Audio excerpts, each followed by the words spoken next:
জয় শ্রীরাম বন্ধুরা, দেখো আজকের এই ভিডিওতে শুরুতেই বলে দিচ্ছি যে লাইকটা করে দিও, কারণ এই ভিডিও দেখতে দেখতে আজকে তোমরা হয়তো লাইক করাটা ভুলেও যেতে পারো। ছোট ছোট বাচ্চাদেরকে ডেকে নিয়ে বলছে রাজনীতি করতে হবে, রাজনীতি না করলে ভাত হবে না তোদের। ভাত দিচ্ছে তো দিদি। আমি মাধ্যমিক পরীক্ষার্থীদের অনেক অভিনন্দন জানাই, অনেক বড় হও। আগে কত নাম্বার পেত? সব 50-60, এখন 90 পায়, 99 পায়। কিন্তু কিভাবে পায় সেটা কি আপনারা জানেন? যদি না জেনে থাকেন তাহলে আমার থেকে জেনে নিন। দেখুন, আগে স্কুলের শিক্ষকরা বাড়ি থেকে গরম ভাত খেয়ে স্কুলে গিয়ে পড়াতেন, আর এখনকার শিক্ষকরা বাড়ি থেকে নয়, দোকান থেকে মদ কিনে খেয়ে স্কুলে গিয়ে পড়ান।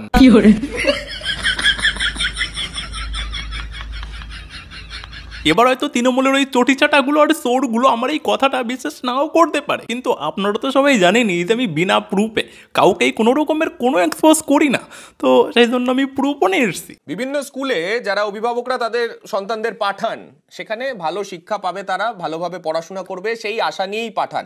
কিন্তু পটাশপুরের যে স্কুলের কথা দেখাবো বললাম, সেখানে একটু ছবিটা দেখুন। যখন ক্লাসে যখন স্টুডেন্টরা বসে রয়েছে সেই সময় টিচার সেখানে ঢুকলেন, ঠিকভাবে কথা পর্যন্ত বলতে পারছেন না সেই শিক্ষক, একেবারে টলতে টলতে ক্লাসে এসছেন। পড়ুয়াদের বেধড়ক মারধরও করেছেন নাকি তারপরে।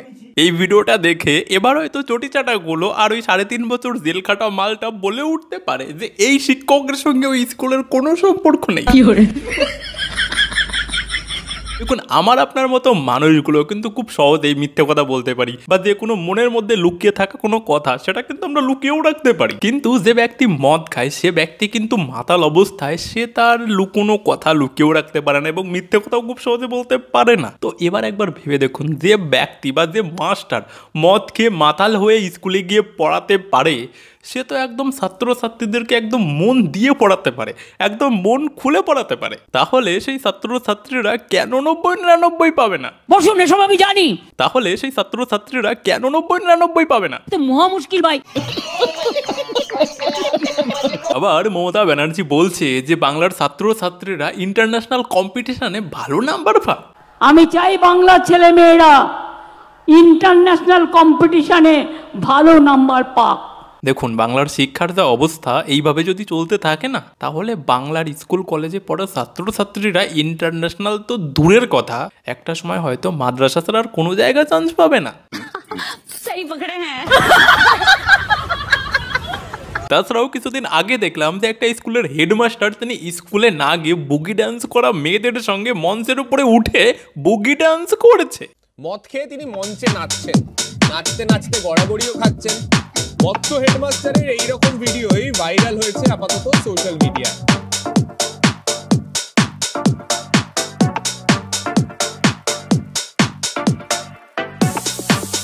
যে বাংলার শিক্ষা ব্যবস্থা ধীরে ধীরে এইরকম দিকে এগোচ্ছে, সেই বাংলার ছাত্রছাত্রীরা ইন্টারন্যাশনাল কম্পিটিশনে শুধু ভালো নাম্বারই পাবে না, পুরো নাম্বার 1 র্যাঙ্ক করবে। আমি কিন্তু 190 বলে দিচ্ছি।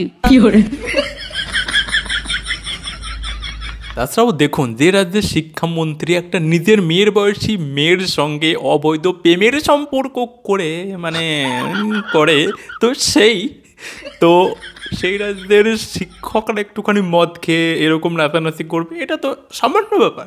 সঠিক বলেছেন। তাছাড়াও যে ছাত্রছাত্রীরা ঠিক মতো স্কুলে যায়নি বা স্কুলে গিয়েও ঠিক মতো লেখাপড়াই করেনি, সেই সমস্ত ছাত্রছাত্রীদেরকে নাম্বার বাড়িয়ে দিয়ে তাদেরকে সারা জীবনের মতো মূর্খ বানিয়ে রাখার কাজটা কে করেছে একবার আপনারাই ভেবে দেখুন। এই সমস্ত কথা বলে মমতা ব্যানার্জি এই পরীক্ষার্থীদের ছাত্রছাত্রীদের মায়েদেরকে খুশি করে সেই ভোটটাই তো নেওয়ার ধান্দা নাকি?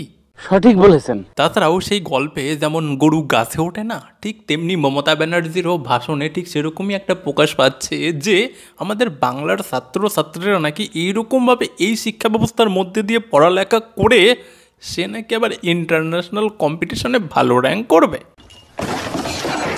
একদিকে মমতা ব্যানার্জি মঞ্চের উপরে দাঁড়িয়ে ভাষণ দিচ্ছে যে বাংলার ছেলেমেয়েরা ভালোভাবে লেখাপড়া করে তারা ভালো নাম্বার পায়, আর অন্যদিকে সেই মমতা ব্যানার্জির নেতারাই ছাত্রছাত্রীদেরকে স্কুলে যেতে বাধা দিচ্ছে এবং সেই ছাত্রছাত্রীদেরকে স্কুলে না যেতে দিয়ে পার্টির কাছে নিয়ে যাচ্ছে।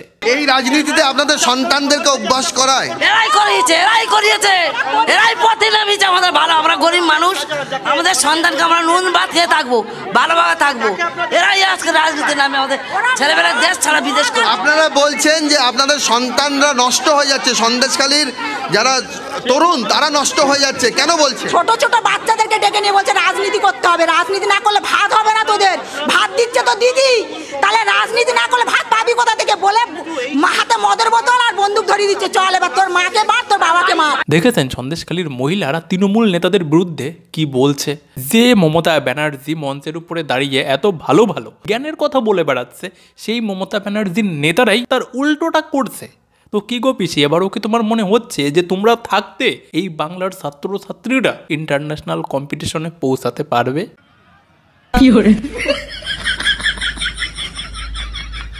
সন্দেশখালী বাজার জুড়ে লাঠি হাতে মহিলারা, একদিকে পুলিশ কর্মীরা রয়েছেন, অন্যদিকে লাঠি হাতে মহিলারা।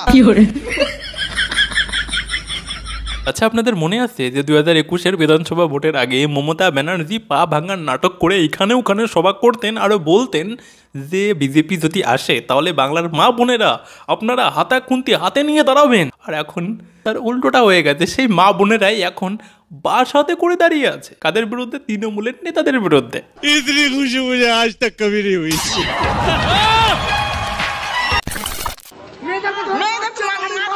তুলে নিয়ে যাচ্ছে রাত্রে উত্তম সন্ত্রাসী বাজরা, মা বোনদের কোনো ইজ্জত রাখছে না, বাড়ির থেকে তুলে নিয়ে চলে যাচ্ছে। কিছু বলতে গেলে তাকে হচ্ছে কোদালে ব্যাট দিয়ে মারছে, বলছে মেরে বডি গায়েব করে দেবো।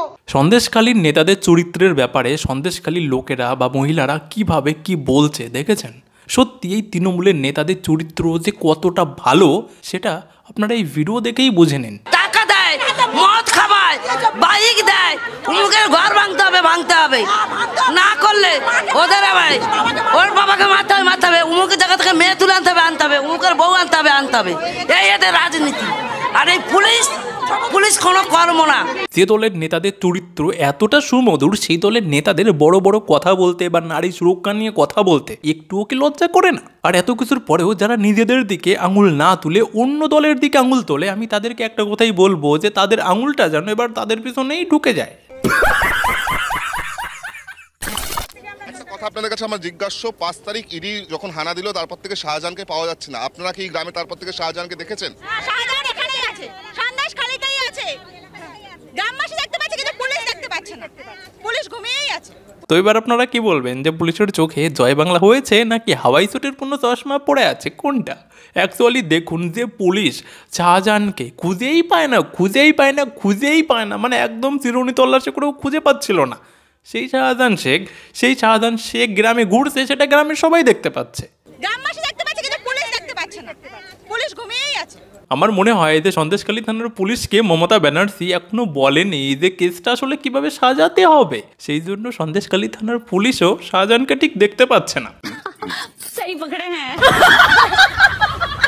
অভিযুক্ত যে নেতারা তারা অভিযোগ করছেন যে বিজেপির তারা আপনাদেরকে প্রভোগ করছে, বিজেপির প্ররোচনাতেই আপনারা এই কাজ করেছেন। এটা কোনো পার্টি না, এটা কোনো পার্টি না, এখানে জনসাধারণ এখানে রাজনীতির কোনো জায়গা নেই, ঠিক আছে? আমরা জনসাধারণ এখানে কোনো পার্টি আপনারা যে গ্রামবাসীরা এখানে রয়েছেন তারা কি কোনো রাজনৈতিক দলের সঙ্গে যুক্ত?